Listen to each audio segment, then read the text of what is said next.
English spellings చూసినప్పుడు, ముఖ్యంగా through, tough లాంటి పదాలు చూసినప్పుడు ఒకేలా అనిపిస్తున్నా స్పెల్లింగ్ ఎందుకింత తేడాగా ఉంది అని మనకి చాలాసార్లు అనిపిస్తూ ఉంటుంది కదా.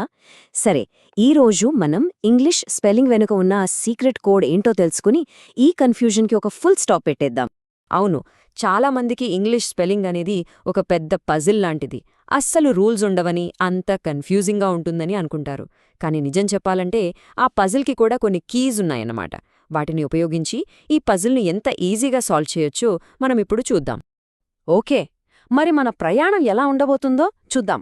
ముందుగా అసలు సమస్య ఎక్కడుందో అర్థం చేసుకుందాం.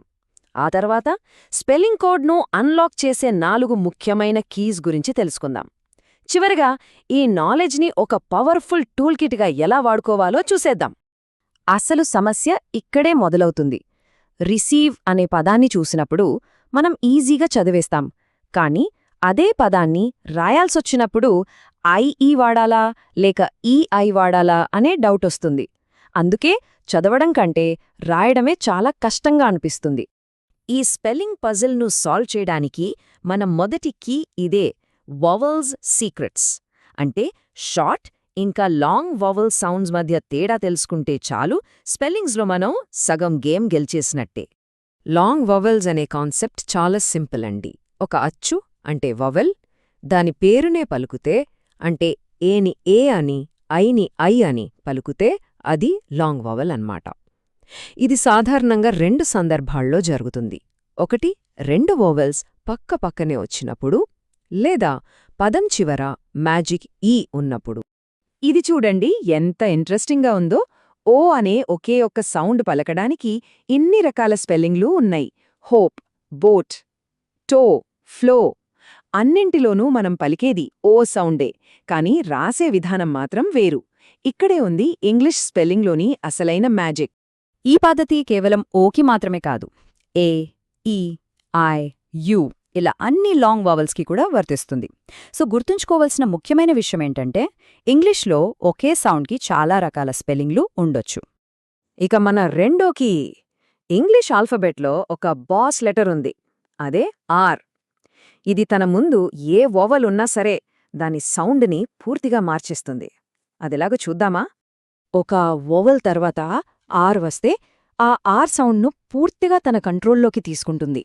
ఉదాహరణకు, కార్లో ఏ సౌండ్ వేరు, క్యాట్లో ఏ సౌండ్ వేరు.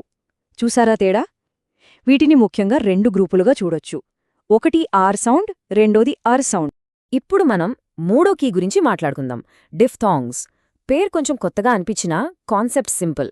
అంటే ఒక వోవెల్ సౌండ్ నుండి ఇంకో వోవెల్ సౌండ్కి స్మూత్గా గ్లైడ్ అవ్వడం. ఉదాహరణకు, కాయిన్ లో ఆయి పలికినప్పుడు ఆ నుండి ఈకి సౌండ్ జారుతుంది కదా, అదే డిఫ్థాంగ్. ఇక్కడ చూడండి, ఓ డబ్ల్యూ అనే ఒకే స్పెల్లింగ్ 2 పూర్తిగా వేర్వేరు సౌండ్స్ ఎలా ఇస్తుందో. ఫ్లో అన్నప్పుడు ఇది లాంగ్ వోవెల్ ఓ సౌండ్ ఇస్తుంది, కానీ ఖౌ అన్నప్పుడు ఇది ఒక డిఫ్థాంగ్ ఆవ్ సౌండ్ ఇస్తుంది. భలే ఉంది కదా. ఆయ్ సౌండ్ వచ్చినప్పుడు ఎక్కడ ఆయ్ రాయాలి, ఎక్కడ ఓయి రాయాలి అనే కన్ఫ్యూజన్కి ఇది ఒక సింపుల్ ట్రిక్. పదం మొదట్లో లేదా మధ్యలో వస్తే ఓయ్, అదే పదం చివర్లో వస్తే ఓయి వాడాలి. అంటే చాలా పదాలకు ఈ చిన్న రూల్ సరిగ్గా సెట్ అవుతుంది. మరి ఈ రూల్స్ ఎంతవరకు నమ్మొచ్చు? దాదాపు 99% సందర్భాల్లో ఇవి కరెక్ట్గా పనిచేస్తాయి. అంటే వీటిని మనం చాలా నమ్మకంగా ఉపయోగించొచ్చన్నమాట. 1-2 మినహాయింపులుంటాయి, కానీ వాటి గురించి పెద్దగా కంగారు పడక్కర్లేదు. వాస్తవానికి ప్రతి రూల్కి కొన్ని మినహాయింపులుంటాయి కదా. ఇంగ్లీష్ లాంగ్వేజ్లో ఇది చాలా కామన్. ఉదాహరణకు, రాయల్, ఆయిస్టర్ లాంటి పదాలలో ఆయ్ మధ్యలో వస్తుంది. ఇలాంటి కొన్ని అరుదైన పదాలను మనం చదివే కొద్దీ అవే గుర్తుండిపోతాయి. వీటిని చూసి రూల్స్ మీద నమ్మకం పోగొట్టుకోవద్దు. సరే, మనం చివరి కీ దగ్గరికి వచ్చేశాం, 4వ కీ. ఇప్పటిదాకా మనం వొవెల్స్ గురించి మాట్లాడుకున్నాం, కానీ కొన్నిసార్లు కాన్సనెంట్స్ కూడా వాటి సౌండ్స్ని మార్చుకుంటాయి. అదిలాగో తెలుసా?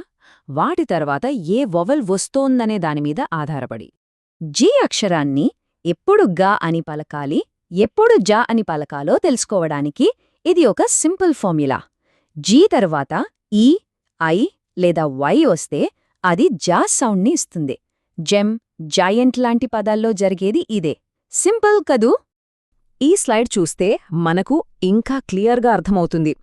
సి అయినా జి అయినా సరే, వాటి తర్వాత ఈ, ఐ లేదా వై అనే వొవెల్స్ వస్తే చాలు, వాటి సౌండ్ సాఫ్ట్గా మారిపోతుంది. అంటే క కాస్త స అవుతుంది, గ కాస్త జ అవుతుంది. ఇంతటితో మనం ముగింపు దశకు వచ్చేశాం. ఇప్పటివరకు ఉన్న కన్ఫ్యూజన్ నుండి ఇప్పుడొక క్లారిటీలోకి అడుగు పెడుతున్నాం. మనం నేర్చుకున్న ఈ విషయాలన్నీ కలిపితే అది ఒక పవర్ఫుల్ టూల్గెట్.